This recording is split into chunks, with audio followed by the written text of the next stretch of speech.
तो आज की फिजिक्स की क्लास में हम जो हेडिंग ले रहे हैं वो है वैद्युत फ्लक्स। वैद्युत फ्लक्स के बारे में आप जानते हो किसी भी आवेश के समीप तमाम सारी वैद्युत बल रेखाएं होती हैं।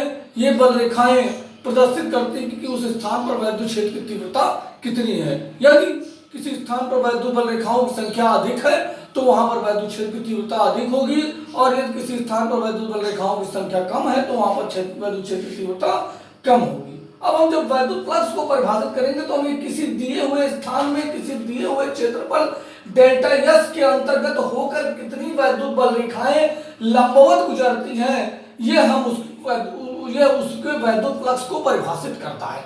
यदि लंबवत गुजरती है तो गणितीय रूप से हम कहेंगे, सबसे पहली बात वैद्युत फ्लक्स को हम लोग डिनोट करते हैं पाई से। पाई है और ये एक अदिश राशि है, ये एक अदिश राशि।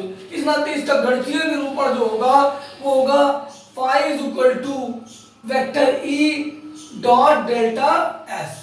किसी भी जहां डेल्टा एस एक पर्टिकुलर क्षेत्रफल है जिसके अंतर्गत हम उस क्षेत्रफल और वेक्टर उस क्षेत्रफल के अंतर्गत जो वैद्युत फ्लक्स की गणना करते हैं वो फाई होगा।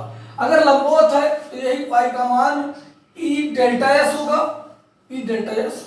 और अगर ये लंबवत नहीं है, किसी कोण थीटा पर है, तो फाई का मान होगा ई डेल्टा एस कॉस थीटा। ई डेल्टा एस कॉस थीटा क्यों? क्योंकि जो वैद्युत फ्लक्स अदिश राशि है या वैद्युत वेक्टर ई और क्षेत्रफल वेक्टर के अदिश गुणन द्वारा हमें प्राप्त होती है, स्केलर प्रोडक्ट। ठीक है ना। अब यहाँ देख रहे हैं लंबवत गुजर रहा है तो क्षेत्रफल वेक्टर भी लंबवत होता है और वैद्युत क्षेत्र रेखाएं भी लंबवत है, तो इन दोनों के बीच कोण शून्य अंश है, इस नाते फाई बराबर ई डॉट ds। और यहाँ क्षेत्रफल वेक्टर और वैद्युत क्षेत्र वेक्टर के बीच कोण थीटा है, इस नाते फाई बराबर ई डॉट डेल्टा एस। ये हमें बहुत सारे यहाँ पे इसको डेल्टा पाई कर सकते हैं, कई सारे को मिला करके हमें करना है, तो ये सिग्मा डेल्टा पाई करके यानी कि सिग्मा ई डेल्टा एस होगा, ई डॉट या सिग्मा ई डेल्टा डॉट, इस तरह से भी कर सकते हैं वेक्टर रूप में। और इस प्रकार से हमको उन सबों का योग, अगर ये नियमित आकृति के रूप में इनका योग हो रहा होगा तो ये समाकलन ई डॉट डीएस का प्रयोग करेंगे, जहां डीएस एक अति सूक्ष्म क्षेत्रफल लिया जाता है, तो ये इसका समाकलन रूप है। और इस प्रकार से हम वैद्युत फ्लक्स का इसका मात्रक जो होता है वो होता है वेबर। हम इसके मात्रक को बोलेंगे वेबर और यह एक अदिश राशि है। ठीक है। अब जो हमारी अगली हेडिंग होगी वो होगी वैद्युत द्विध्रुव। वैद्युत द्विध्रुव आज की वैद्युत द्विध्रुव से कहेंगे इलेक्ट्रिक डाइपोल। वैद्युत द्विध्रुव इलेक्ट्रिक नाम देंगे डाइपोल। ये एक विशेष प्रकार की बात है। यहाँ पर कहते हैं कि यदि दो आवेश जिनके परिमाण समान है, एक धन क्यू आवेश है और दूसरा एक ऋण क्यू आवेश है, इनके बीच की दूरी 2l है, तो इस प्रकार के निकाय को हम लोग नाम देंगे वैद्युत द्विध्रुव। और प्रत्येक वैद्युत द्विध्रुव का एक वैद्युत द्विध्रुव आघूर्ण होता है, वैद्युत द्विध्रुव आघूर्ण, जिसे हम लोग स्मॉल p से प्रदर्शित करते हैं। और यह उस आवेश के प्रकृति को और उस आवेश के कैरेक्टरिस्टिक को प्रदर्शित करता है।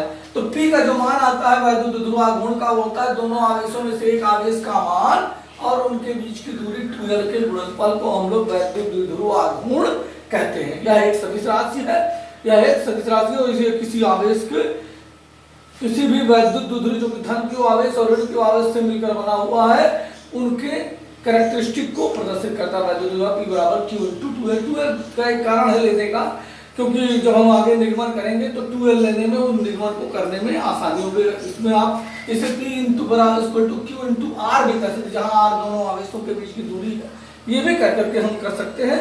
इसका मात्रक होता है कूलाम × मीटर, कूलाम × मीटर। अब हम इसी पर कुछ प्रश्न करेंगे। एक प्रश्न है आपके लिए और कुछ अभ्यास प्रश्न भी रहेंगे। एक इलेक्ट्रॉन एवं एक प्रोटॉन के बीच की दूरी 0.53 एंगस्ट्रॉम है, इस निकाय का वैद्युत द्विध्रुव आघूर्ण ज्ञात कीजिए।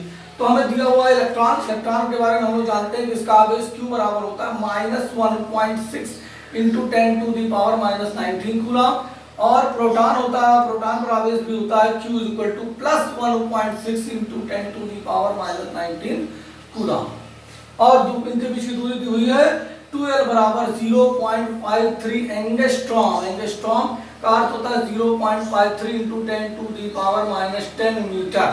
अब हमें इसका क्या नाम है, वैद्युत ध्रुव आघूर्ण निकालना है। ये तो वैद्युत द्विध्रुव आघूर्ण के बारे में हम जान रहे हैं। वैद्युत द्विध्रुव आघूर्ण, वैद्युत द्विध्रुव आघूर्ण दैट विल बी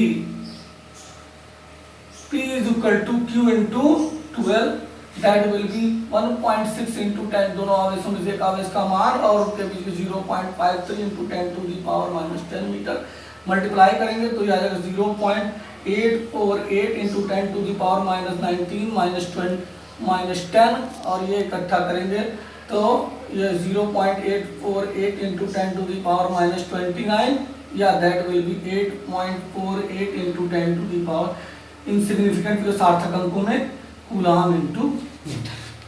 ठीक, अब आपके लिए कुछ अभ्यास प्रश्न है जो हमने आपको रिटन मटेरियल में दे रखा है, इसे आप हल करेंगे। ठीक है ना।